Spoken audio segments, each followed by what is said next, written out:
మీనాకు పెద్ద పూలార్డర్ రావడంతో బయటపడ్డ చింతామణి బండారం, ప్రభావతి చెంప పగలగొట్టిన సత్యం. అసలిదంతా ఎలా జరిగిందనేది వీడియోని స్కిప్ చేయకుండా చివరి వరకు చూడండి. గుండె నిండా గుడిగంటలు. అప్కమింగ్ ఎపిసోడ్స్ లో ఏం జరగబోతుందో ముందుగా తెలుసుకోవాలి అనుకుంటే వీడియోని లైక్ చేసి ఛానల్ని సబ్స్క్రైబ్ చేసుకుని పక్కనే ఉన్న బెల్ సింబల్లో ఆల్ పై క్లిక్ చేయండి. రోహిణి నిజస్వరూపం ప్రభావతి తెలుసుకోవాలి అని మీరు కూడా కోరుకుంటే కామెంట్లో ఎస్ అని టైప్ చేయండి. ఇంకా బాలు అయితే మనోజ్ అన్న మాటలకు రివెంజ్ బాగా తీర్చుకుంటాడు. మనోజ్కి కళ్ళు కనిపించట్లేదు కదా. బాలు ఎక్కడికక్కడ ఆట పట్టిస్తూ ఇంకా ప్రతి క్షణం వాడికి కొంచెం నరకంలాగే కనిపిస్తుంది. ఎందుకంటే బాలుని ఎప్పుడు కూడా ఏమీ అనకూడదు అన్న రిగిలైజేషన్ మనోజ్లో రప్పించాలని ఇంకా వాడు అది చేస్తే ఇది చేయడం, కళ్ళు కనిపించవు కదా, సో తనని బాగా ఏడిపించడం, ప్రభావతిని కూడా ఏడిపించడం రెండు పనులు చేస్తూ ఉంటాడు బాలు అయితే. ఇంకా అలా చేసేసి పరుగు పరుగున బయటికి వచ్చేసి ఏంటండి ఏంటి ఆ కోతి పనులు అనగానే లేదంటే బిల్లు కట్టిందే సరిపోదన్నట్టు ఆ 30,000 రూపాయలు నేను అక్రమంగా తీసుకోవాలని చూసానా? అసలు ఒకరి సొమ్ము గురించి కానీ ఒకరిది రూపాయి తీసుకోవాలని నేను ఆశపడతానా? అలాంటిది నన్ను 30,000 రూపాయలు తీసుకున్నావని నింద వేస్తే చూస్తూ ఊరుకుంటానా మీనా? అందుకే వాడికి సరైన గుణపాఠం చెప్పాను అంటూ ఇంకా బాలు అనేసరికి వదిలేసేయండి, అసలే కళ్ళు లేవు, ఈరోజు చెప్పాల్సిన కట్లు 2 రోజులకి వాయిదా వేయించారనగానే ఇలానే ఉంటేనే మీనా బుద్ధి వస్తుంది వాళ్ళకి. సరే నాకు ట్రిప్ ఉంది నేను వెళ్తున్నాను అంటూ బాలు కాస్త ట్రిప్కి వెళ్ళిపోతాడు. ఇంకా మీనా పని అంతా చూసుకుని వంట పని ఇంకా అంతా కూడా చూసుకుని డైనింగ్ టేబుల్ మీద పెట్టేసి ఇంకా తను ఒకరికి పువ్వులు ఇవ్వాల్సిన అవసరం వస్తే పువ్వులు తీసుకుని బయలుదేరుతుంది.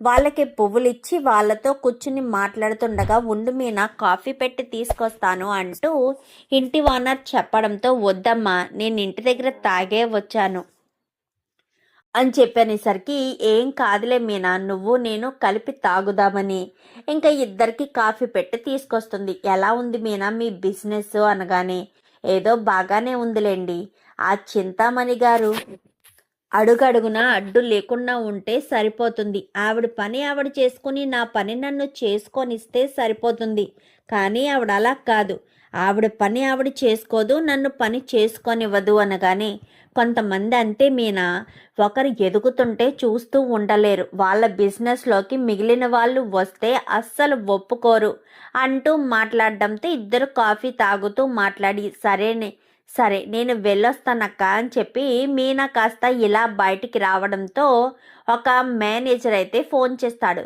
ఫోన్ చేసేసరికి ఇంకా అక్కడికి వెళ్తుంది మీనా. వెళ్ళడంతో అమ్మ మీనా ఇప్పుడు ఇక్కడ ఒక రిసెప్షన్ జరగబోతుంది, వాళ్ళు పెళ్ళి ఎక్కడో చేసుకున్నారు, రిసెప్షన్కి అది డెకరేషన్ చెయ్యాలమ్మా అని చెప్పనేసరికి అలాగేనండి అనేసరికి కానీ ఒక కండిషన్ అమ్మా, ఇప్పటి నుంచి కొత్త రూల్ పెట్టాము, అంటే నువ్వు చింతామణి గారు ఇద్దరు ఉన్నారు కదా, అందుకోసమని డబ్బులు ఎవరికి ఇస్తున్నామో క్లారిటీ కోసమని మేము అగ్రిమెంట్ కాగితాల మీద సంతకాలు పెట్టించుకుంటున్నామమ్మా, నీకు అభ్యంతరం లేకపోతే ఈ అడ్వాన్స్ తీసుకుని అప్లికేషన్ అగ్రిమెంట్ పేపర్ మీద సంతకం పెడతావమ్మా అని చెప్పి చాలా ఒబ్బడిగానే అడుగుతాడు. అడిగేసరికి సరేనండి అని 20,000 రూపాయలు కూడా తీసుకుంటుంది. కానీ అడ్వాన్స్ 20,000 సరిపోదండి, ఫ్లవర్స్ అవి కొనాలి కదా, 1,80,000 మాకు మిగిలిది ఉండదండి, సుమారు 70,000-80,000 వరకు పువ్వులే పట్టేస్తాయి అని చెప్పనేసరికి అవునా, ఏమోనమ్మా వాళ్ళు 20,000 మాత్రమే ఇచ్చారు, ఈసారికి ఏదో రకంగా అడ్జస్ట్ అవ్వమ్మా, నెక్స్ట్ టైం నుంచి అడ్వాన్స్ పెంచమని చెప్తాను అనగానే సరే సారని మీనా కాస్త 20,000 అగ్రిమెంట్ కాగితం మీద సంతకం పెట్టింది కదా, బయటికి వచ్చేస్తుంది. 20,000 సరిపోవే అని ఇప్పుడు ఏం చేయాలి అని ఆలోచించుకుంటూ శృతి వాళ్ళని అడుగుదామా, ఏమో వాళ్ళ దగ్గర ఉన్నాయో లేవో అన్న ఉద్దేశంతో సైలెంట్గా ఊరుకుని ఫైనాన్షియర్ ఎవరైనా ఉన్నారేమోనని ఒకరి దగ్గరికి వెళ్ళి అడిగి తీసుకుంటుంది. డబ్బులైతే ఒక 50,000 రూపాయలు కావాలని, ఒక 2 రోజుల్లో ఇచ్చేస్తాను అని చెప్తుంది. సరేనని వాళ్ళు ఇస్తారు. ఆ డబ్బులు ఈ డబ్బులు కలిసి ఒక 4 మనుషులు పెట్టుకుంటుంది. ఎందుకంటే 2 లక్షల రూపాయల డెకరేషనే కదా. బాలు ఏమో ట్రిప్స్ ఉన్నాయి మీనా నాకు ఈ మధ్యన అని చెప్పి అనగానే, సరేనండి మీరేమీ రానవసరం లేదు, ఆ పువ్వులేయో తీసుకొచ్చి మాకు ఇచ్చేస్తే చాలు, ఆ తర్వాత మీ పని మీరు చూసుకోవచ్చు, మా పని మేము చూసుకుంటాము అని చెప్పి మీనా చెప్పడంతో, సరే మీనా ఫ్లవర్సే కదా తీసుకొచ్చి ఇచ్చేసిన తర్వాతే నేను వెళ్తాను అని చెప్పి మీనాకైతే చెప్తాడు. ఇలా ఫైనాన్షియర్ దగ్గర 50,000 తీసుకున్నాను అన్న విషయం మీనా చెప్పదు. ఎందుకులే మళ్ళీ ఆయనకి ఇవన్నీ టెన్షన్లు అన్న ఉద్దేశంతో చెప్పడం మానేస్తుంది. చెప్పడం మానేసేసరికి ఇంకా అతను మీనాకి బాలు కాస్త పువ్వులు తీసుకొచ్చి ఇచ్చేస్తాడు.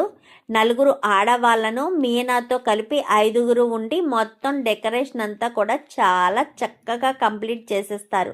సార్ ఎలా ఉంది సార్ అనగానే, సూపర్గా ఉంది మీనా, నిజంగా చాలా బాగుంది అని చెప్పి మాట్లాడిన తర్వాత, సార్ అది అనేసరికి, ఒక్క నిమిషం మీనా నాకు అక్కడ ఎవరో పిలుస్తున్నారు, ఇది కంప్లీట్ అయిపోతే నువ్వు రెడీ అయి వచ్చేసే లంచ్ చేద్ది కానీ అనగానే, ఏం పర్వాలేదు సార్ నాకు బయట చిన్న వర్క్ ఉంది అని చెప్పి మీనా కాస్త అక్కడి నుంచి వెళ్ళిపోతుంది.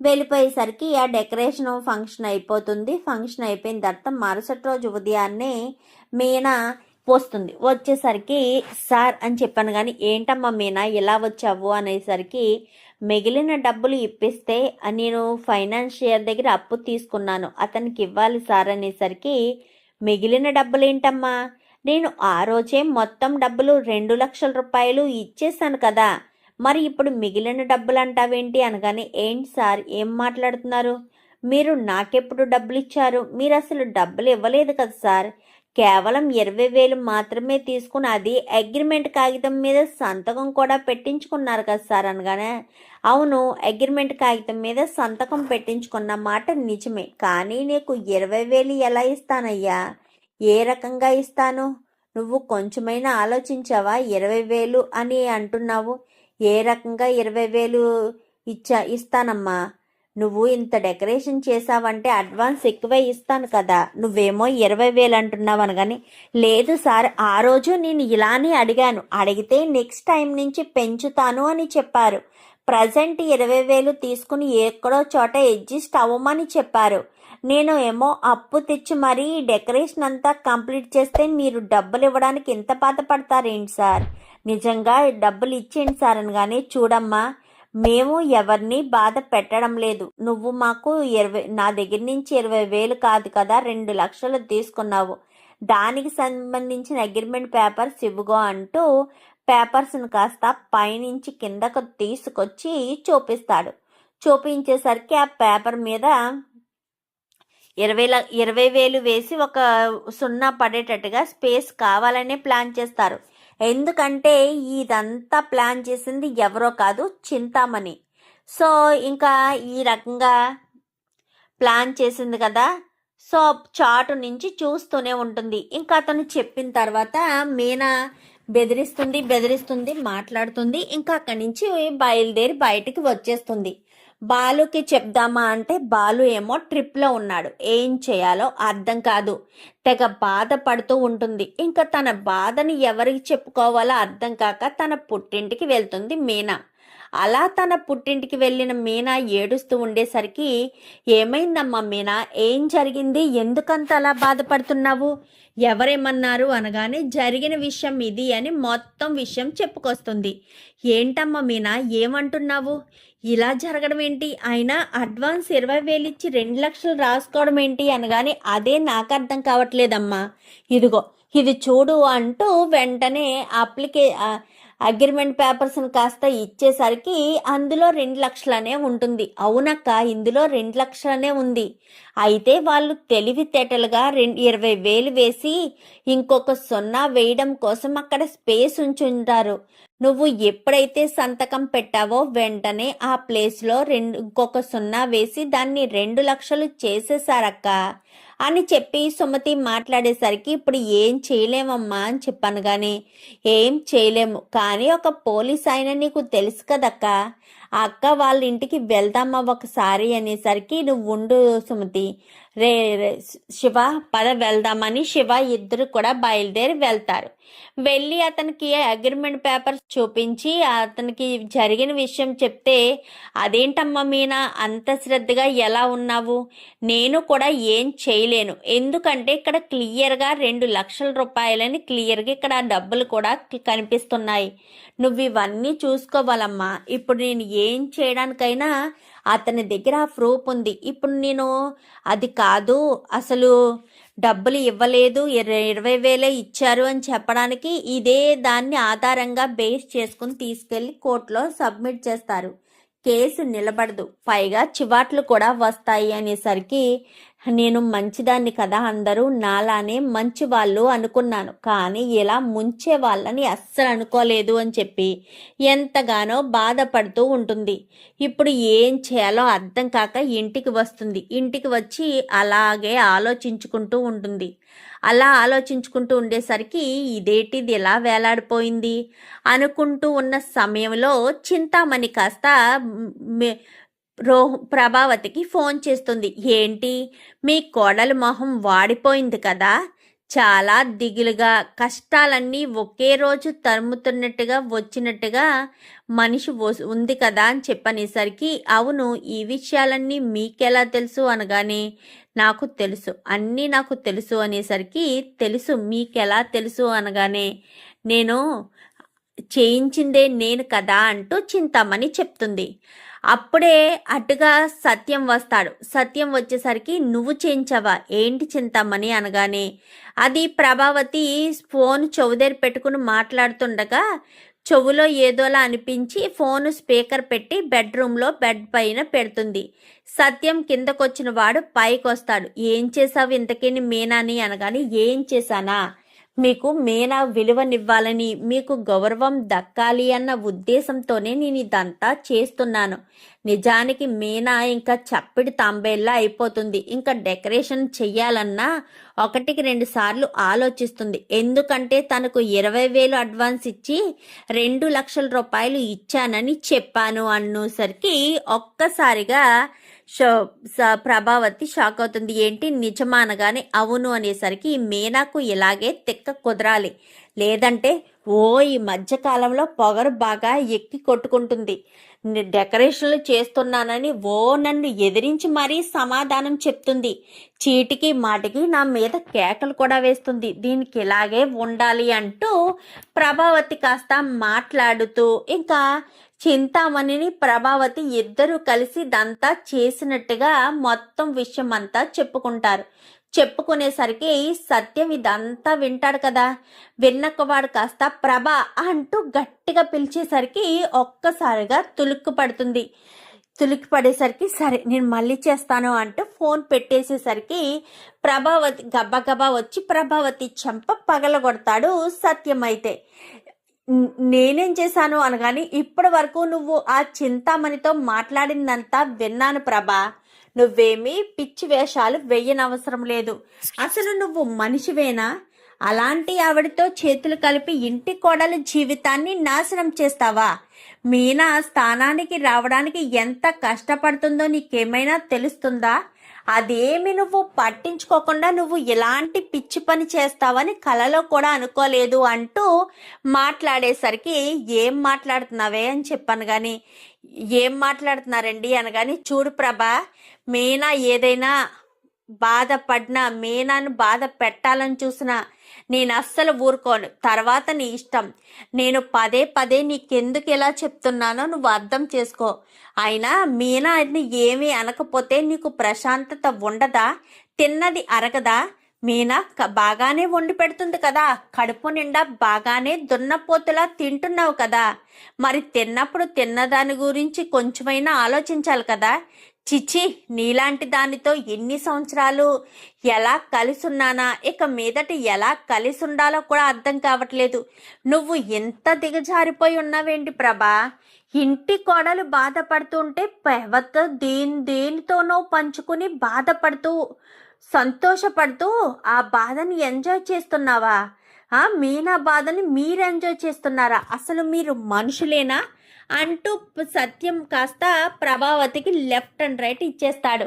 ఇంకిక్కడ మీనా బాధపడుతూ మళ్ళీ వాళ్ళ పుట్టింటికి వెళ్ళబోతుంటే అప్పుడే మీనాతో పాటు నలుగురు ఆడవాళ్ళు డెకరేషన్ చేశారు కదా, వాళ్ళ నలుగురు వస్తారు. అమ్మ మీనా, ఇలా అడుగుతున్నానని అనుకోవద్దమ్మా, నువ్వు వెంటనే ఇచ్చేస్తావు. ఏ కష్టం చేత ఇవ్వలేదో మాకు తెలియదు, కానీ మా బాబును హాస్పిటల్లో జాయిన్ చేశాము, డబ్బులు కావాలి అని చెప్పాను. కానీ అవును మీనా, మా అత్తగారికి కూడా మందులు తీసుకోవాలి అనేసరికి వాళ్ళు మన అవసరం కోసం వచ్చి మన కోసం కష్టపడినప్పుడు మరి వాళ్ళ అవసరాలు తీర్చాల్సిన బాధ్యత ఉంటుంది కదా. సో మీనా ఇంకా తన దగ్గర డబ్బులు లేవని వాళ్ళ అమ్మ వాళ్ళ దగ్గరికి వెళ్తే ఎంతో కొంత డబ్బు ఉంటుంది కదా అన్న ఉద్దేశంతో రెండక్క అమ్మ దగ్గరికి రండి, అమ్మ దగ్గర ఉన్నాయి అని చెప్పి ఇంకా అక్కడికి తీసుకొస్తుంది. ఇంకా అలా తీసుకొచ్చిన తర్వాత అమ్మ నాకు కొంచెం అమౌంట్ కావాలి అనేసరికి ఎంత మీనా అని చెప్పి సుమతి పార్వతి ఇస్తుంది, సుమతి ఇస్తుంది, శివ కూడా ఇస్తాడు. అక్క ఈ అమౌంట్ కూడా ఉంచక్క అంటే ఇచ్చేసరికి రే నువ్వు ఖర్చులు కొంచుకోరా అనగానే లేదక్క నేను పార్ట్ టైం జాబ్ చేస్తున్నాను కదా, ఏం కాదు, నువ్వు డబ్బులు అవసరమని అడిగావు కదా అనగానే మొత్తం డబ్బులు ఇచ్చేసరికి ఆ డబ్బులన్నీ తీసుకెళ్ళి వాళ్ళకి ఇచ్చి ఇంకా ఇవ్వడంతో చాలా థ్యాంక్స్ మీనా అని వాళ్ళు కాస్త వెళ్ళిపోతారు. ఇప్పుడు ఏం చేద్దాం అనుకుంటున్నావు మీనా అని చెప్పి పార్వతి అడిగేసరికి ఆలోచించాలమ్మా, ఒక్క నిమిషం ఆలోచించాలి, నీ చేత్తో కొంచెం టీ పెట్టివ్వి, నేను కొంచెం సేపు ప్రశాంతంగా ఉంటే ఏదో ఒక ఆలోచన ఖచ్చితంగా వస్తుంది, అప్పుడు చెప్తాను అని చెప్పి ఇంకా మీనా కాస్త టీ తాగుతూ ఆలోచిస్తూ ఉండగా టక్కన ఆలోచన వస్తుంది. ఇదంతా చింతామణియే చేయించుండొచ్చు కదా, నా మీద కక్ష తీర్చుకోవడం కోసం చింతామణి ఇదంతా ప్లాన్ చేసి ఉందేమో అన్న ఆలోచనతో వెంటనే సుమతి అని చెప్పాను. కానీ చెప్పక్క అని చెప్పనేసరికి నాకు ఒక హెల్ప్ చేస్తావా అని కానీ చెప్పక ఏం చేయమన్నా చేస్తాను అని చెప్పి సుమతి అంటుంది. అయితే ముందు నేను నీకు ఒక నెంబర్ ఇస్తాను, ఆ నెంబర్కి ఫోన్ చేసి నీకు పెళ్ళని పూల డెకరేషన్ కావాలని అడుగు, ఎంత అవుతుందో ఏంటో మాట్లాడు అనగానే సరే అక్క అని చెప్పి వెంటనే మీనా వేరే వాళ్ళకి చింతామణి ఫోన్ నెంబర్ అడగడంతో చింతామణి ఫోన్ నెంబర్ కాస్త వస్తుంది. రావడంతో ఇదిగో నెంబరు అని ఆ నెంబర్ చెప్పి ఆ నెంబర్కి ఫోన్ చేయమని చెప్పి మాట్లాడమంటుంది. మాట్లాడమనేసరికి ఇంకా ఆ నెంబర్కి ఫోన్ చేసి సుమతి అయితే నాకు పెళ్ళుందండి, ఇలా డెకరేషన్ కావాలి అది ఇది అనేసరికి చేద్దామమ్మా చేద్దాము, మీరే గొప్పగా చేస్తారని నేను విన్నాను అనగానే సరేనండి చేద్దాము అని చెప్పి ఇంకా అక్కడి నుంచి కాస్త ఆవిడ మన మాట నమ్మేసిందక్క అని చెప్పాను. కానీ ఇప్పుడు మనం ఏం చేయాలి, ఒక్క నిమిషం సుమతి, ఫస్ట్ వాయిస్ మొత్తం రికార్డ్ చేసావు కదా అనగానే రికార్డ్ చేశానక్క, వెంటనే ఒక్క నిమిషం అని శృతికి ఫోన్ చేస్తుంది. శృతి మాకు చిన్న ఇంపార్టెంట్ పని ఉంది, నువ్వు ఎక్కడున్నావు, స్టూడియోలోనే ఉన్నావా, నీ దగ్గరికి రావచ్చా, మాట్లాడొచ్చా అని చెప్పాను. కానీ రండి మీనా అని చెప్పనేసరికి సరే శృతి అని ఇంకా రా సుమతి అని ఇద్దరు కూడా బయలుదేరతారు. నేను వద్దక్క అంటూ శివ అనగానే వద్దురా, నీ హెల్ప్ నువ్వు చేసావు కదా, నీ పని నువ్వు చూసుకో, సుమతితో నేను ఏం చేయాలో అదే చేస్తాను అక్క అని చెప్పాను. కానీ సరేనని ఇంకా సుమతిని తీసుకుని సరాసరి శృతి దగ్గరికి వెళ్తుంది. శృతి దగ్గరికి వెళ్ళేసరికి చెప్పు మీనా, ఏం కష్టం వచ్చింది నీకు, నేను చేయవలసిన హెల్ప్ ఏంటి అనగాని ఆ హెల్ప్ ఏంటంటే సుమతి నీ దగ్గర ఉన్న వాయిస్ ఉంది కదా, వాయిస్ని వినిపించు, అసలు ముందేం జరిగిందంటే మొత్తం విషయం చెప్తుంది. ఏంటి మీనా అంత జరిగిందా, ఎవరు వాళ్ళు, కమిషనర్కి కంప్లైంట్ ఇద్దామా అనగాని ఎవరికి కంప్లైంట్ ఇచ్చినా ఏ ఉపయోగం ఉండదు శృతి, ఎందుకంటే నాకు 20,000 అడ్వాన్స్ ఇచ్చి మళ్ళీ పక్కన ఒక 0 యాడ్ చేసుకుని దాన్ని 2 లక్షలుగా చేశారు. మరి అలాంటి తప్పుడు ఇప్పుడు ఎలా నేను కనిపెట్టగలను, ఎలా ఈ ప్రాబ్లం నుంచి బయటపడగలను, అందుకే నాకు ఒక ఆలోచన వచ్చింది. ఇంత పెద్ద ఇబ్బంది కలిగినప్పుడు ఒక్కసారి ఆలోచించాలి అన్నట్టుగా ఈ ఆలోచన తట్టింది నాకు అనేసరికి ఇంకా మీనా మొత్తం వివరించి చెప్తుంది. నిజంగా సూపర్ మీనా, నువ్వు నీ తెలివితేటలకి హ్యాట్సప్ అనే చెప్పాలి. నీకొచ్చిన ఇంత పెద్ద కష్టంలోంచి కూడా నువ్వు ఆలోచించావు అంటే ఇంకా అంతకు మించి కావాల్సింది ఏముంది, నువ్వు ఆలోచించి తెలివితేటలుగా ప్రవర్తించాలనుకుంటున్నావు. సరే, ఆ వాయిస్ ఏది అనగానే సుమతి ఆ వాయిస్ చూపించు అనేసరికి వాయిస్ కాస్త చూపిస్తుంది. చూపించడంతో అదంతా కూడా విన్ని, నువ్వు ఇలానే మాట్లాడతావు కదా మీనా అనగానే, అవును నేను ఇలానే మాట్లాడతాను అని చెప్పి మాట్లాడేసరికి, అంటే అంటే ఒక్కొక్కసారి ఒక్కొక్క రకంగా మాట్లాడతాం కదా, అందుకే నేను సైలెంట్గా ఉంటాను. నువ్వు ఈ వాయిస్ని బట్టి అవతల వాళ్ళకి కాల్ చేసి ఇలా అని చెప్పు, ఇలా అని అంటే మేనేజర్కి ఫోన్ చేసి అడ్వాన్స్ తీసుకురమ్మని చెప్పు. అప్పుడు మేనేజర్ ఫోన్ చేసింది చింతామణియే అన్న ఉద్దేశంతో ఆ అమౌంట్ తీసుకుని సరాసరి టెంపుల్ దగ్గరికి రమ్మని చెప్తారు. చెప్పేసరికి ఓకే మీనా, అతను టెంపుల్ దగ్గరికి వచ్చేస్తున్నాడు అనగానే, సుమతి ఇప్పుడు నీ టర్న్ అని చెప్పి వెంటనే సుమతికి ఫోన్ చేసి, మేడం పలానా టెంపుల్ దగ్గరికి వచ్చేయండి, అమౌంట్ ఇచ్చేస్తాను అని చెప్తుంది. చెప్పేసరికి సరే అని ఇద్దరు కూడా అదే గుడికి వస్తారు. ఒకరినొకరు చూసుకోరు. ఇంకా కొంచెం దూరం అయిన తర్వాత మళ్ళీ వెనక్కి తిరిగి చూడడంతో, మేడం ఇక్కడే ఉన్నారే అని చెప్పి మేడం దగ్గరికి వెళ్ళి, హలో మేడం బాగున్నారా, ఇదిగోండి మీనాకు ఇవ్వాల్సిన అడ్వాన్స్ డబ్బులు 1,80,000 అని చెప్పి చేతిలో పెట్టడంతో ఆ కళ్యాణ మండపానికి సంబంధించిన హెడ్ చూస్తాడు, ఇటు వీళ్ళంతా కూడా చూస్తారు. చూసేసరికి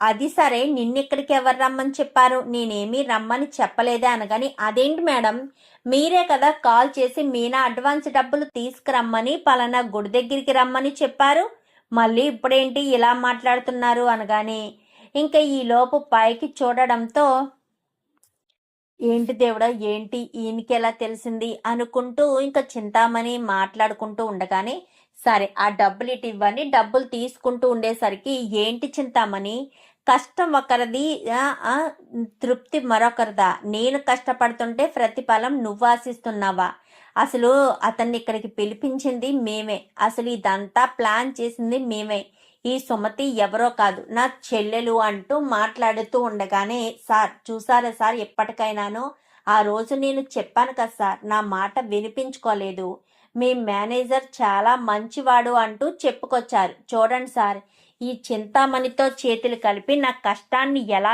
దోచుకోవాలని చూస్తున్నారో అని చెప్పాను. కానీ వెంటనే ఇంకా అతన్ని చెంప పగలగొడతాడు ఇంకా కళ్యాణ మండపం ఓనర్ అయితే. పగలగొట్టేసరికి ఇలాగే పిచ్చి పిచ్చి వేషాలు వేస్తే మాత్రం అస్సలు ఊరుకోనని మీనా వార్నింగ్ ఇచ్చి, ఇంకా చాలా థ్యాంక్స్ సుతి, చాలా థ్యాంక్స్ సుమతి అని ఇద్దరికి థ్యాంక్స్ చెప్పి ఇంటికి వస్తుంది. ఇంటికి వచ్చేసరికి ఏవండి ఏవండి అంటూ పిలవడంతో, ఏంటి మీనా ఏం జరిగింది అనగానే, డెకరేషన్కి సంబంధించిన డబ్బులు ఇదిగోండి అంటూ మీనా కాస్త బాలు చేతులు పెడుతున్న సమయంలో బాలు వెనకాల సత్యం ఉంటాడు. ఏంటమ్మ మీనా మొత్తం వీడికే ఇచ్చేస్తున్నావా అని చెప్పాను. కానీ ఆయన తర్వాతే ఎవరైనా మామయ్య నాకు అని చెప్పనేసరికి, ఎంతమ్మా ఇవి అనగానే, 2,20,000 తక్కువ, అంటే 1,80,000 అని చెప్పనేసరికి ఒక్కసారిగా ఇంకా ప్రభావతి అదంతా చూసి షాక్ అయిపోతుంది. ఏంటి 1,80,000 అనగానే, అవును అత్తయ్య 1,80,000 ఇవి ఇవ్వాల్సిన వాళ్ళకి ఇచ్చుకుంటూ రావాలి అంటూ మాట్లాడేసరికి, ప్రభా నీకు నేను చెప్పింది గుర్తుందనుకుంటా, మర్చిపోయావా, పిచ్చి పిచ్చి వేషాలు పిచ్చి పిచ్చి డ్రామాలు చేసావంటే మాత్రం మర్యాద దక్కదు అని చెప్పాను. కానీ ఏమైంది మావయ్య ఏం జరిగింది అని చెప్పనేసరికి, ఏమీ లేదులే అమ్మ మీనా, కొంచెం నీ చేత్తో కొంచెం కాఫీ పెట్టి ఇస్తావా అనగానే, తప్పకుండా మావయ్య అని చెప్పి ఇంకా అక్కడి నుంచి కాస్త మీనా వెళ్ళిపోయిన తర్వాత సత్యం ప్రభావతిని తిట్టడం మొదలు పెడతాడు. పిచ్చి వేషాలు వేసావంటే మాత్రం అస్సలు ఊరుకోను, అర్థమవుతుందా అని చెప్పి ఇంకా వార్నింగ్ ఇచ్చింది గుర్తు చేసుకుంటాడు. ఆ గుర్తుంది అన్నట్టు ప్రభావతి కూడా సైగ చేసేసరికి, ఏమైంది మామయ్య ఏం జరిగింది అనగానే, ఏమీ లేదులమ్మ మీనా, ముందు కొంచెం కాఫీ పెట్టు అనగానే, సరే మామయ్య అని చెప్పి ఇంకా వెంటనే కాఫీ పెట్టి తీసుకొస్తుంది. ఇదిగోండి మామయ్య అంటూ ఇంకా చేతికి ఇవ్వడంతో, చాలా సంతోషంగా ఉందమ్మా, నువ్వు ఇలాగే అంచెలంచెలుగా ఎదగాలి, నీ వెనక గోతులు తీసేవాళ్ళు ఎంతమంది ఉన్నా కానీ వాళ్ళ గురించి నువ్వు ఆలోచించకుండా నీ గురించి మాత్రమే నువ్వు ఆలోచించుకుని జాగ్రత్తగా ఉండాలి, అది చాలా మంచిది అని చెప్పి మాట్లాడడంతో సరేనని ఇంకా అందరూ కూడా చాలా సంతోషపడిపోతారు. ఇంకా బాలు ఆనందానికి అవధులు ఉండవు. నిజంగా నువ్వు నీ తెలివితేటలకి హ్యాట్సాప్ మీనా అని చెప్పి బాలు అంటాడు. ఎందుకంటే బాలుకి మొత్తం ఏ టు జెడ్ అన్ని విషయాలు చెప్తుంది మీనా. సో అందుకని బాలు చాలా తెలివిగా వ్యవహరించావు మీనా అనగానే, మనకు కష్టం వచ్చినప్పుడు కష్టం వచ్చింది అని ఆలోచించకూడదండి. తెలివిగా వ్యవహరిస్తేనే ఏదైనా ముందుకు సాగుతాము. అప్పుడే మనకు ఎలాంటి ఇబ్బంది లేకుండా ఉంటుంది అని మీనా కాస్త చెప్పడంతో, అవునమ్మా కరెక్ట్గా చెప్పావు అని చెప్పి సత్యం అంటాడు. సత్యం అనేసరికి ఇంక అంతా కూడా సంతోషంగా నవ్వుకుంటూ ఉంటారు. ప్రభావతి మాత్రం లోపల కొల్లిపోతూ ఇంకా నా కొడుకుని పట్టించుకోవట్లేదు అన్నట్టు మాట్లాడుతూ ఇంకా ఇదంతా చేసేసరికి చివరికి వచ్చేసరికి మీనాయే తప్పు అన్నట్టు మాట్లాడడంతో, ప్రభా పిచ్చి వేషాలు వేయొద్దని చెప్పినట్టున్నాను, మళ్ళీ మళ్ళీ నోరు అదుపులో పెట్టుకుని మాట్లాడకపోతే మాత్రం తర్వాత గట్టిగా పనిష్మెంట్ పడుతుంది అని చెప్పి సత్యం అయితే మళ్ళీ ప్రభావతికి వార్నింగ్ ఇస్తాడు. ఇంకా మీనా బాలు చాలా సంతోషంగా అయితే ఉంటారు. చూద్దాం మరి రాబోయే ఎపిసోడ్స్లో ఇలాగే జరగాలని మీరు కూడా కోరుకుంటే వీడియో నచ్చితే లైక్ చేసి ఛానల్ని సబ్స్క్రైబ్ చేసుకుని పక్కనే ఉన్న బెల్ సింబల్లో ఆల్ పై క్లిక్ చేయండి. Thank you for watching.